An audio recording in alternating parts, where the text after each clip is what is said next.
Hello, ഇന്ന് വൈറലായ സബോള അച്ചാറിൻ്റെ റെസിപ്പിയാണ് ഉണ്ടാക്കുന്നത്. 4 സബോള എടുത്തിട്ടുണ്ട്. ഇത് തൊലി കളഞ്ഞ് വാഷ് ചെയ്ത് വെള്ളം ഒട്ടുമില്ലാതെ എടുക്കുക. അഥവാ വെള്ളം ഉണ്ടെങ്കിൽ ഇതുപോലെ ടിഷ്യൂ പേപ്പർ വെച്ചിട്ട് ഒപ്പിയെടുക്കുക. ഇത് നീളത്തിൽ കുറച്ച് കട്ടിയിൽ അരിഞ്ഞെടുക്കുക. ഇതുപോലെ കട്ട് ചെയ്തെടുക്കുക. സബോളയിൽ വെള്ളം ഉണ്ടായി കഴിഞ്ഞാൽ അച്ചാറ് കേടായി പോവും. അതുകൊണ്ടാണ് വെള്ളം ഒട്ടും പാടില്ല എന്ന് പറയുന്നത്. ഇതൊരു പാത്രത്തിലേക്ക് ഇട്ട് കൊടുക്കുക. എന്നിട്ട് ഓരോന്നും ലെയറാക്കി എടുക്കുക. അപ്പോൾ ഇത് ലെയറാക്കി എടുത്തിട്ടുണ്ട്. ഇത് മാറ്റി വയ്ക്കുക. ഇനി എരിവിന് ആവശ്യമായിട്ട് 4 പച്ചമുളക് എടുത്തിട്ടുണ്ട്. അത് വട്ടത്തിൽ കട്ട് ചെയ്തെടുക്കുക.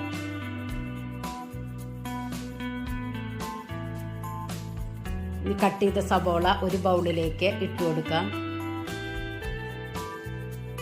കൂടെ തന്നെ പച്ചമുളക് ഇട്ട് കൊടുക്കുക. ആവശ്യത്തിന് ഉപ്പിട്ട് കൊടുക്കാം. ഒരു 3 ടേബിൾ സ്പൂൺ വിനീഗർ ഒഴിച്ച് കൈ വെച്ച് നന്നായി യോജിപ്പിച്ചെടുക്കാം.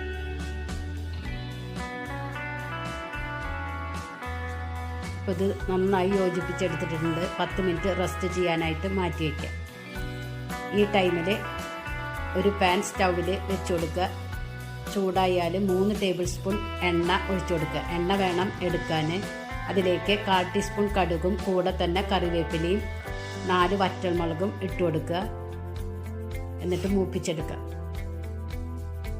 ഇതിലേക്ക് 1/4 ടീസ്പൂൺ മഞ്ഞൾപ്പൊടി, 1 ടീസ്പൂൺ എരിവുള്ള മുളക് പൊടി, 2 ടേബിൾ സ്പൂൺ കാശ്മീരി മുളക് പൊടി, 1/2 ടീസ്പൂൺ കായത്തിൻ്റെ പൊടി, 1/2 ടീസ്പൂൺ ക്രഷ്ഡ് ചില്ലി. നന്നായി മിക്സ് ചെയ്തെടുക്കുക. പൊടികൾ കളർ ചേഞ്ച് ആയാൽ സ്റ്റവ് ഓഫ് ചെയ്ത് ഇത് സബോളയുടെ കൂട്ടിലേക്ക് ഒഴിച്ചു കൊടുത്ത് നല്ലവണ്ണം മിക്സ് ചെയ്തെടുക്കുക. അപ്പോൾ ഇത് നന്നായി യോജിപ്പിച്ചെടുത്തിട്ടുണ്ട്. ഇത് ഇന്നുണ്ടാക്കി 2 ദിവസം കഴിഞ്ഞ് കൂട്ടുമ്പോഴായിരിക്കും കറിക്ക് നല്ല ടേസ്റ്റ് ഉണ്ടായിരിക്കുക.